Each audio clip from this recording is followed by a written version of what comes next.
Assalamualaikum warahmatullahi wabarakatuh. Selamat pagi. Perkenalkan, nama saya Ugi Sugianto. Saya mahasiswa semester 1 jurusan Ekonomi Syariah.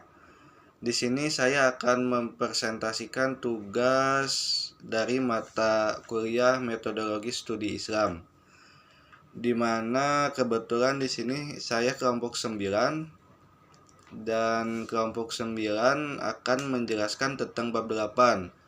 Namun tidak dari bab 8 ini saya tidak akan menjelaskan semuanya ya. Soalnya bab 8 ini banyak dan saya hanya meneruskan dari kelompok 8.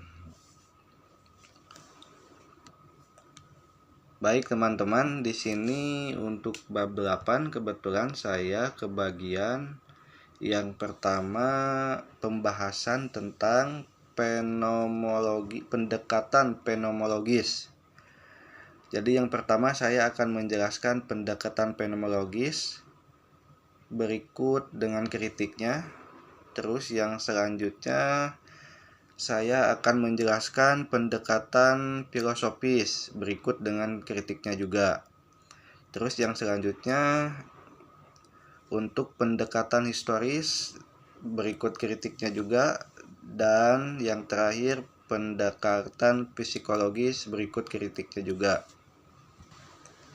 Baik, langsung saja untuk yang pertama kita bahas tentang pendekatan fenomenologis.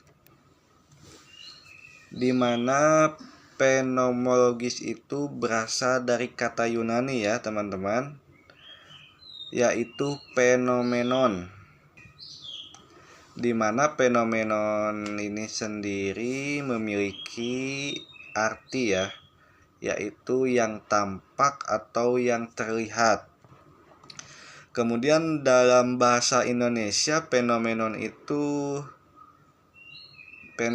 ini juga bisa diartikan sebuah gejala.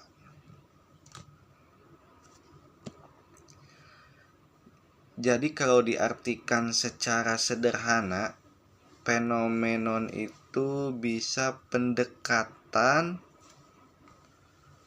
atau pendekatan suatu golongan atau aliran yang membahas tentang fenomenal atau sesuatu yang sangat jelas dan yang menampakkan diri. Tentu bahasa-bahasa ini kita mungkin kalau yang semester-semester awal agak sulit dipahami ya. Soalnya agak ke filsafat-filsafatan gitu. Jadi oleh karena itu fenomenologi ilmu yang berusaha mempelajari dan memahami berbagai gejala keagamaan sebagaimana apa adanya, dengan cara membiarkan pengalaman berbicara bagi dirinya sendiri. Sedangkan kalau dengan kaitannya dengan agama, fenomenologi merupakan sebuah gerakan pengembangan dalam pemikiran dan penelitian, di mana peneliti mencoba memahami manusia dan mengklasifikasikan fenomena secara spesifik, termasuk fenomena keagamaan. Dari beberapa fenomena ini, beberapa poin yang dianggap sebagai sisi positif dari fenomenologi agama diantaranya, yang pertama ya, fenomenologi agama berorientasi pada faktual deskriptif, di mana tidak konsen pada penilaian evaluatif, akan tetapi mendeskripsikan secara tepat dan akurat suatu fenomena keagamaan seperti ritual, simbol, ibadah, atau individual maupun seremonial, teologi, lisan atau tulisan, personal yang dianggap suci, seni, dan sebagainya. Yang selanjutnya, tidak berusaha menjelaskan fenomena yang dideskripsikan, terlebih membakukan hukum-hukum universal untuk memprediksikan persoalan-persoalan keagamaan di masa depan. Akan tetapi, untuk mencari pemahaman yang memadai terhadap setiap persoalan keagamaan. Untuk fenomenologi sendiri ada beberapa contoh ya untuk pendekatan terhadap fenomenologi itu. Yang pertama mungkin tahlilan, terus berjarah, dan grebeg mulut. Baik teman-teman, kita lanjutkan. Yang selanjutnya kita akan membahas tentang kritik terhadap pendekatan fenomenologis. Terlepas dari beberapa kelebihan pendekatan fenomenologi, terdapat beberapa kesulitan juga untuk memahami esensi dari suatu pengalaman keagamaan dan manifestasi. Dalam hal ini, beberapa kritik terhadap fenomenologi agama diantaranya. Yang pertama ya, peranan deskriptif fenomenologi agama mengklaim pendekatannya deskriptif murni yang resisten terhadap campur tangan peneliti.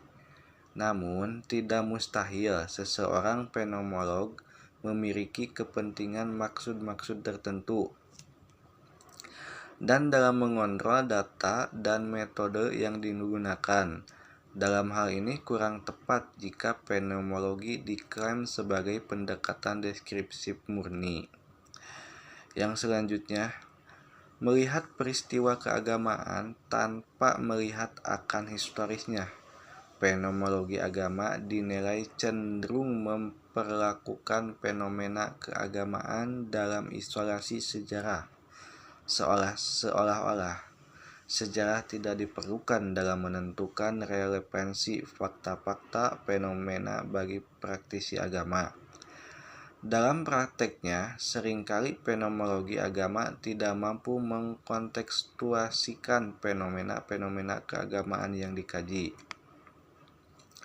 Yang ketiga, peranan intuisi. Kesulitan peneliti dalam hal adalah menentukan sisi yang benar dan dapat diterima.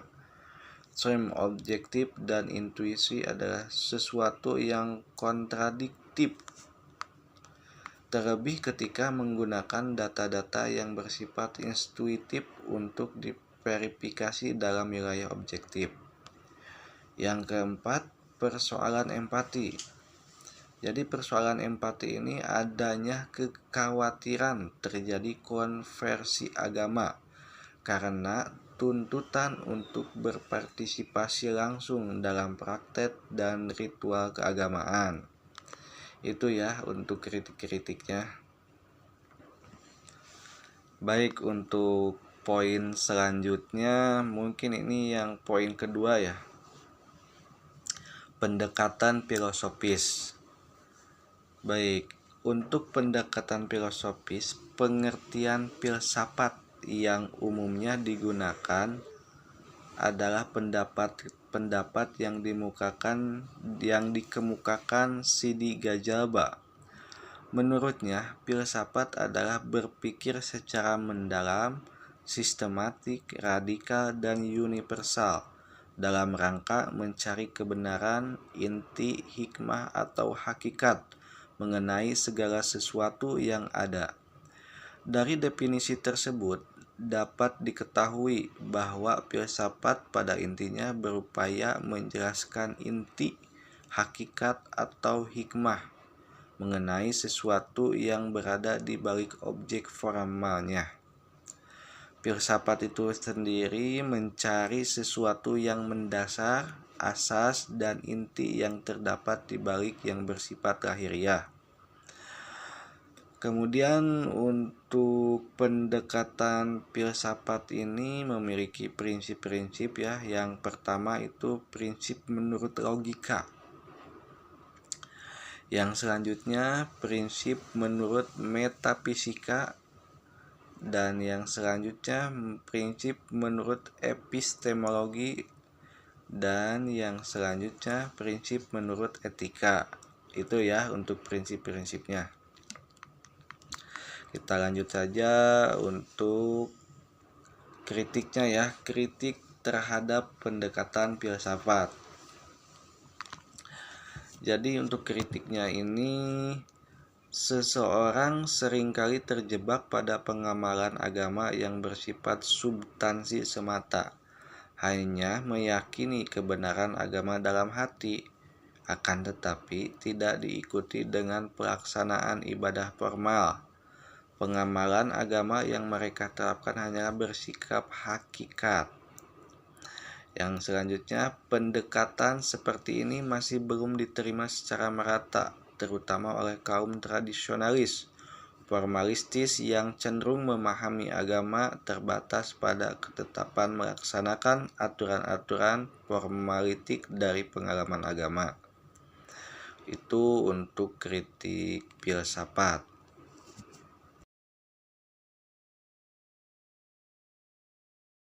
Baik, kita lanjutkan untuk poin ketiga, yaitu pendekatan historis. Teman-teman, pendekatan historis adalah suatu ilmu yang di dalamnya dibahas berbagai peristiwa dengan memperhatikan unsur tempat, waktu, objek, latar belakang, dan pelaku dari peristiwa tersebut.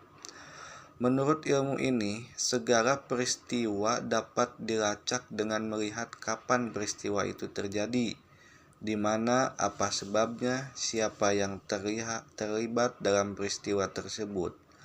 Pendekatan kesejarahan ini amat dibutuhkan dalam memahami agama, karena agama itu sendiri turun dalam situasi yang konkret, bahkan berkaitan dengan kondisi sosial kemasyarakatan.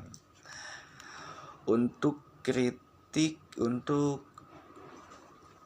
kritiknya, kritik atas studi orientasi terhadap teks sejarah Al-Quran. Salah satu kajian utama orientalis terhadap Al-Quran adalah mengenai sejarahnya. Dan salah satu tokoh orientalis yang melakukannya adalah Arthur Jeffrey. Menurutnya, tidak ada yang istimewa dalam sejarah Al-Quran, karena sama saja dengan sejarah kitab-kitab suci yang lain.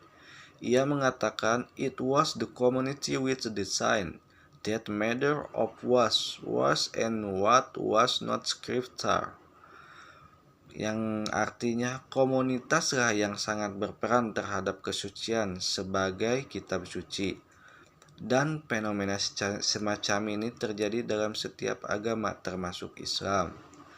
Pandangan seperti ini jelas sangat keliru, karena Al-Quran ternyata tidak hanya dianggap istimewa oleh umat Islam saja, tapi juga komunitas ilmuwan yang secara jujur mengakui ketepatan konsep-konsep ilmiah dalam Al-Quran yang baru terbukti dari abad ke-14. Kemudian, untuk kesalahan pemahaman orientalis terhadap proses turunnya wahyu. Kebanyakan orientalis tidak mau berusaha untuk meragukan atau mengkritik wahyu yang turun kepada Nabi Isa, sebagaimana mereka melakukan terhadap Nabi Muhammad. Akan tetapi mereka menjagalnya dan berpendapat bahwa wahyu untuk Isa tidak mungkin diperdebatkan lagi dengan metode ilmiah. Dalam waktu bersamaan, mereka mengkritik wahyu Nabi Muhammad secara rasio dan ilmiah. Seharusnya teori kritik atas wahyu tersebut harus dilakukan terhadap semua wahyu yang bersumber dari Tuhan, benar-benar sebuah sikap mendua yang tidak layak dilakukan oleh orang yang mengaku ilmiah.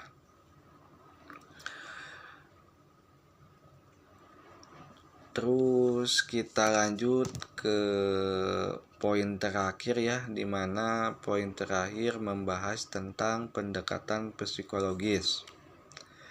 Baik teman-teman, untuk psikologi itu berasal dari dua kata ya, dari bahasa Yunani, yaitu physis dan logos, di mana physis itu mengandung arti jiwa dan logos mengandung arti nalar atau logika. Jadi secara arti sempit, pendekatan psikologi adalah pendekatan yang mengutamakan secara halus dan pelan-pelan agar jiwa dan batinnya mampu menyerap ilmu. Dalam hal ini, pendekatan psikologi dalam Islam sangat berguna, terutama untuk mengetahui dan memahami bagaimana tingkat keagamaan yang dipahami, dihayati, dan diamalkan seorang muslim. Seperti halnya dapat mengetahui pengaruh dari ibadah sholat, puasa, zakat, haji, dan ibadah-ibadah lainnya dalam kehidupan seseorang. Mungkin untuk kritik terhadap pendekatan psikologi ini, kita mengkritik tentang psikologi barat ya. Dari materi kajian psikologi barat yang kita pelajari tidaklah mengkaji jiwa, akan tetapi hanya mengkaji tingkah lakunya, apakah jiwa itu ada dan apa, serta dari mana asalnya tidak menjadi bahan kajian mereka. Tentang pandangan mereka tentang sifat-sifat manusia atau human nature, sebagian besar mereka meyakini adanya dorongan seks, libido, dan agresi serta gerak balas yang mempengaruhi kehidupan seseorang, termasuk masa depannya. Baik teman-teman, mungkin persentase dari kelompok 9 cukup sekian. Semoga bermanfaat dan mohon maaf bila ada kata salah atau ucapan. Wabillahi taufiq wal hidayah. Wassalamualaikum warahmatullahi wabarakatuh.